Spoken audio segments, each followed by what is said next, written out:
à tous, quel plaisir de vous retrouver pour ce nouveau journal du foot avec nous notre consultant Manu Petit. Manu, bienvenue. Bonjour à tous. Comme d'habitude, vous êtes en duplex depuis Paris et puis avec moi sur ce plateau, Lise Barenbaum. Lise, bonjour. Un programme magnifique aujourd'hui, reste avec nous. Allez, on regarde tout de suite les résultats. Marseille s'impose face à Metz, 2-0. Victoire de Lyon à Gerland face à Évian-Thonon-Gaillard. Sur le même score, défaite en revanche de l'ennemi historique des Gones, les Verts de Saint-Etienne contre une opportuniste équipe de Bastia, 1-0. Cette journée compte également 2 scores vierges. Lorient, Bordeaux et Montpellier-Rennes. Carton plein à Monaco à Louis II face à Toulouse, 4-1. En fait, et enfin, en match de fermeture de cette 35e journée, le Paris Saint-Germain s'impose face à Nantes, 2-0.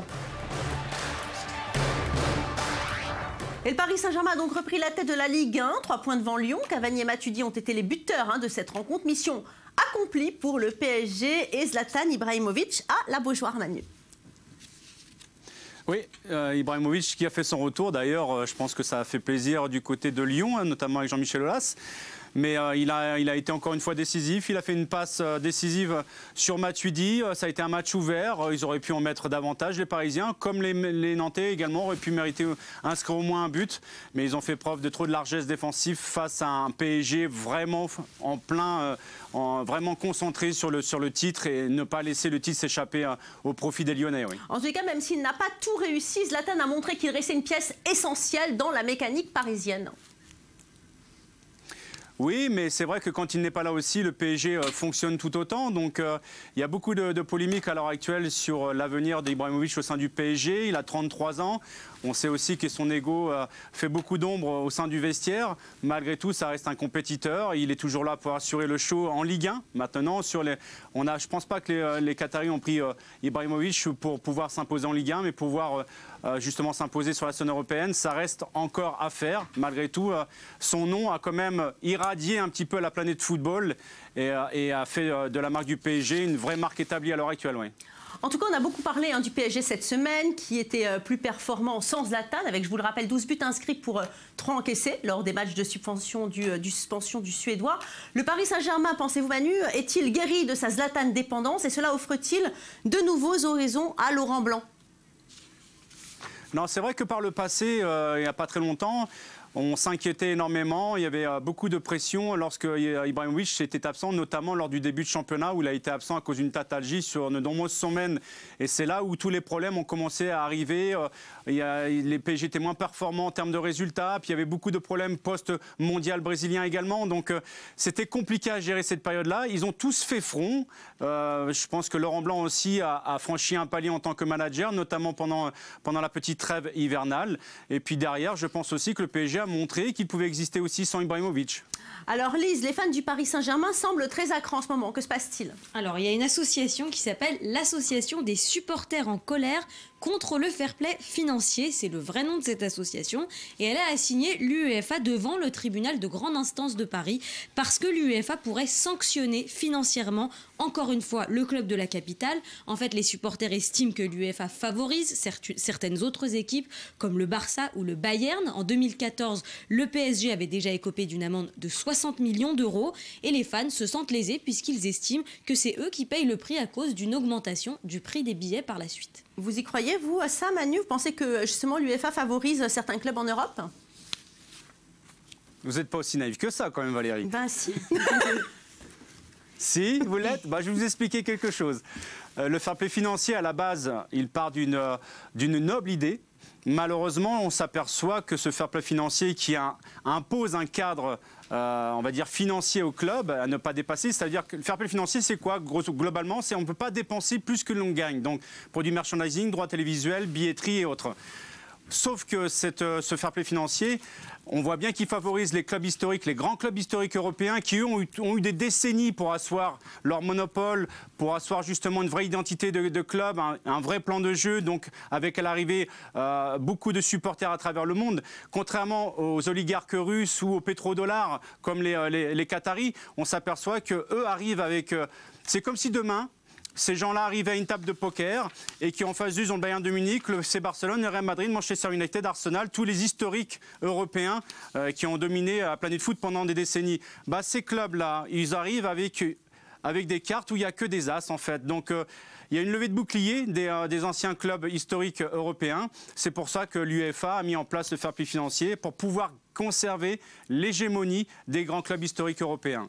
Mais la chose la plus dure à accepter dans cette histoire, c'est qu'à la fin, ce sont les supporters qui vont payer encore plus en termes d'abonnement, qui vont augmenter puisqu'il faut accroître davantage ses propres ressources financières pour pouvoir être compétitif sur la zone européenne.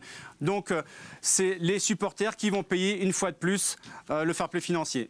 Allez, on va passer maintenant au succès lyonnais. Une victoire due en grande partie au talent de Clément Grenier pour sa deuxième titularisation après une longue période de blessures et notamment une Coupe du Monde manquée. Grenier a montré toute sa classe, ouvrant le score sur un magnifique coup franc.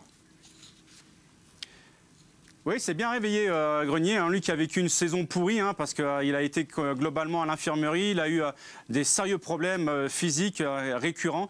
Et puis là, il est revenu dans le groupe, ça fait 2 à 3 semaines.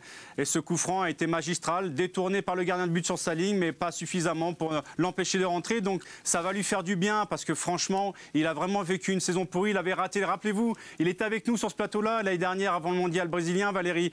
Il était déprimé, il avait raté le mondial de peu à cause de problèmes physiques. Et là, il revient bien, donc c'est de bon augure, surtout que c'est en fin de saison. Donc il va quand même avoir 1 mois et demi facile pour se rétablir physiquement et être fin opérationnel pour l'année prochaine. À 1 an de l'Euro, c'est important.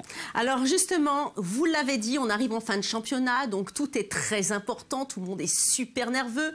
J'ai envie de dire que chaque victoire compte double et évidemment, chacun regarde l'autre.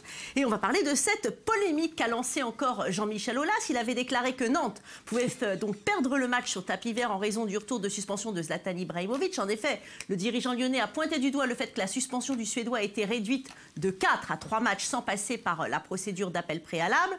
Valdemar Kita, le président de Nantes, n'a pas porté de réclamation et Frédéric Thiriez donc a répondu à Jean-Michel Aulas qu'il doit faire preuve de sang-froid et qu'il doit relire les règlements après l'évocation d'un possible vice de forme dans l'allègement de la sanction contre l'attaquant du Paris Saint-Germain, Zlatan Ibrahimovic. Manu, que pensez-vous de cette polémique ?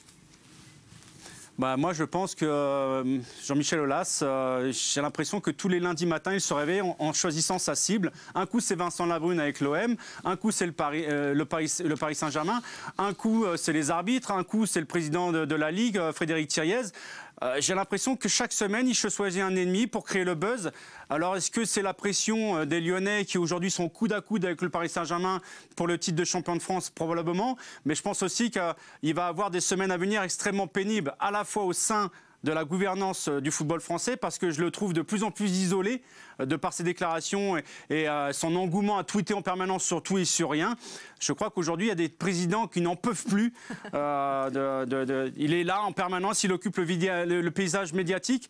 Mais je crois que c'est son équipe, en fait. Il essaie à chaque fois de créer des polémiques pour que son équipe arrive sans pression les jours des matchs. Oui, c'est vrai. Sur le paysage du football, vous l'avez dit, mais aussi sur le paysage de la Ligue de football, puisque Jean-Michel Aulas est très impliqué à la Ligue de football professionnel et à l'UCPF, oui, l'Union des clubs de foot professionnels. Alors Lise, du côté de Lyon, on pourrait perdre justement une pépite prochainement. Oui, avec 27 buts en Ligue 1, Lacazette fait des envieux. C'est le meilleur buteur du championnat de France. Et il est observé par plusieurs clubs européens, dont Chelsea, qui aurait proposé 20 millions d'euros pour recruter l'attaquant de l'OL. Mais Jean-Michel Aulas l'avait déjà annoncé, seule une offre démesurée pourrait le convaincre de laisser partir Alexandre Lacazette. Alors, vous pensez que Lyon va résister, Manu, à une offre comme celle-ci ? Mais encore, si ça ne visait que Lacazette, je ne pourrais pas m'inquiéter pour l'OL. Mais regardez les pépites qu'il y a à l'heure actuelle dans le collectif lyonnais. On parle de Fekir, d'Engier, on peut parler de Grenier à l'instant, on peut aussi parler de Ferry, il y a Gonalon, il y a plein de joueurs à l'heure actuelle qui intéressent énormément les grands clubs européens. Est-ce que Jean-Michel Aulas aura la possibilité de le conserver ? Tout reste à savoir s'il pourra avoir l'équilibre budgétaire pour l'année prochaine avec l'arrivée du nouveau stade. Mais déjà, la Champions League sera déjà un ticket gagnant d'un point de vue financier. Mais est-ce qu'il a la possibilité de les conserver? Ça, c'est une question. Est-ce que s'il a le pouvoir de les conserver, est-ce qu'il aura le pouvoir d'avoir une équipe compétitive, donc de la renforcer? Notre question aussi. Donc, je pense que tout est une question d'argent, encore une fois, Valérie. À partir du moment où vous mettez le prix, comme dirait une personne célèbre, tout a un prix dans la vie. Si on met le bon prix pour Lacazette s'en ira. Alors, on va parler maintenant de Marseille, hein, en crise après 4 défaites de suite. Eh bien, l'OM a retrouvé le sourire en s'imposant à Metz 2-0. Un succès obtenu grâce à un doublé de Gignac. On a l'impression, Manu Petit, que Marseille continue de rêver à l'Europe. Hein. Continue de rêver à l'Europe, mais je pense que le réveil annonce vraiment des nuits insomniaques parce que Gignac se réveille à point nommé, il est redevenu décisif dans ce match-là, mais Dieu que c'est dur cette fin de saison pour l'Olympique de Marseille, après cette série de défaites accumulées, ou après le PSG, cette défaite contre Bordeaux a vraiment mis un coup au moral très très dur pour les Marseillais. Donc ils sont quand même à 5 points de Monaco, en sachant qu'ils vont jouer ce match capital contre Monaco à domicile. Même en gagnant ce match, ils seront toujours à 2 points. On n'est qu'à quelques journées de la fin, je ne vois pas Monaco laisser passer cette opportunité. Allez, on va regarder tout de suite le classement. Paris est donc leader. Les Lyonnais suivent et ne lâcheront rien. Donc beaucoup de pression car l'enjeu en vaut la chandelle. Monaco s'accroche aussi au podium. Les joueurs du Rocher sont 3e, égalité de points 60. Entre Marseille et Saint-Etienne, respectivement 4e et 5e. Même scénario pour Montpellier-Lise, 7e et 8e avec 53 points. Guingamp est 10e. Et une fois n'est pas coutume, on va parler tout de suite de football italien. C'est une vieille dame en forme. La Juventus de Turin vient de remporter son 4e titre de champion d'Italie d'affilée. Le club piémontais règne sans partage sur la Serie A, pour le plus grand bonheur des tifosi. Cette victoire, c'est aussi le résultat de la première année du nouveau coach, Massimiliano Allegri. La prochaine étape n'est pas des moindres, puisque ce sont les demi-finales de la Ligue des Champions face au Real Madrid. Mais les Italiens se sentent puissants. On regarde votre reportage, Lise Barenbaum. 4e titre de champion d'Italie d'affilée pour la Juventus de Turin. La vieille dame décroche la timbale pour la 31e fois de son histoire après un déplacement victorieux sur le terrain de la Sampdoria gagné 1-0. Nous avons gagné le championnat. Nous avons atteint notre objectif qui n'était pas du tout acquis parce que gagner un 4e titre d'affilée n'est absolument pas facile. C'est mon premier scudetto avec la Juventus et je pense que les joueurs le méritent.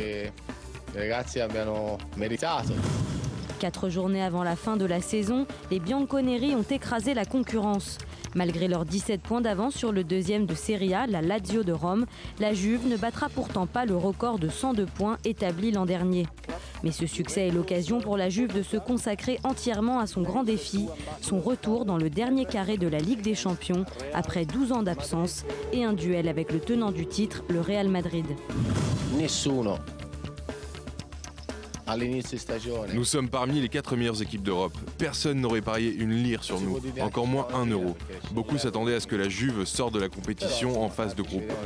Nous avons fait quelque chose de génial, mais nous ne voulons pas nous arrêter ici. Nous devons tout tenter, car nous allons affronter les champions d'Europe. Une rencontre qui inquiète même les pensionnaires de la Casablanca. La Juventus a des joueurs qui ont beaucoup d'expérience. C'est vrai que ça fait longtemps qu'ils n'ont pas atteint les demi-finales, mais leurs footballeurs sont habitués à jouer des matchs exceptionnels. En plus, ils seront très motivés parce que ça fait très longtemps qu'ils n'ont pas atteint ce niveau de la compétition. Pour l'entraîneur Allegri, en poste depuis une année seulement, après les regrets laissés par le départ de Conte, c'est déjà un grand succès. Et les fans en sont conscients. Avec ce Scudetto, je pense que nous avons montré que notre équipe est sérieuse, dure et responsable. Au-delà du mérite du club, cela montre les efforts de nos joueurs et la sagesse de l'entraîneur qui a su les guider. Et cela pourrait ne pas s'arrêter là quand on sait que la Juve peut toujours rêver de son premier triplé, avec également la finale de la Coupe d'Italie prévue le 7 juin contre la Lazio de Rome, soit le lendemain de la finale de la Ligue des Champions. Alors Lise Barenbaum, vous avez évoqué dans votre sujet que la Juve va bien. En revanche, le Milan AC est en train d'être vendu. Oui, les négociations pour la vente du Milan AC vont encore continuer quelques temps entre le propriétaire Silvio Berlusconi et un homme d'affaires thaïlandais Tae Chobol. Alors on parle d'une division 49-51 départ, mais Berlusconi resterait le président et a priori l'homme d'affaires thaïlandais aurait investi 500 millions d'euros dans le club. Alors Manu, le Milan AC qui échappe à Berlusconi, est-ce que vous pensez finalement que c'est tout un symbole qui s'effondre ? Il restera quand même président, donc pendant une certaine durée. Il reste quand même à définir certains points juridiques avant que cette transaction soit finalisée. Mais le Milan AC veut, comme l'Inter récemment, qui est devenu aussi la propriété d'un Singapourien, on s'aperçoit que tous les clubs, les grands clubs historiques européens, cherchent absolument à s'implanter en Asie, qui est aujourd'hui le continent qui émerge vraiment d'un point de vue économique. Donc en termes de part de marché, merchandising, c'est vraiment un enjeu économique vital pour les clubs comme le Milan AC aujourd'hui. Alors justement, vous pensez que justement l'Italie va retrouver de sa superbe, parce qu'on sait que l'Italie, c'est le pays du football. Et là, depuis quelques années, c'est un championnat qui, malheureusement, pour des questions financières, ne nous fait plus rêver du tout.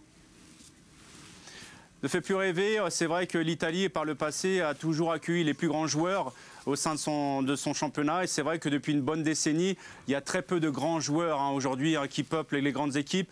Vous l'avez dit avec l'Inter de Milan, Milan AC, c'est deux équipes qui sont en période transitoire depuis plusieurs années aujourd'hui, avec le rachat des deux clubs respectifs, les deux rivaux. Donc c'est peut-être pour ça aussi que la Juve depuis 4 ans gagne ses championnats, parce qu'elle n'a pas de rivaux vraiment à ce niveau-là pour pouvoir les concurrencer. Donc merci beaucoup Manu Petit, on aurait pu parler des heures du foot italien. Voilà, c'est fini pour aujourd'hui. Merci à vous tous de votre fidélité à nos programmes sportifs. Restez avec nous. L'info, c'est maintenant, surtout, ne changez pas de chaîne. L'info, c'est tout de suite sur i24 News.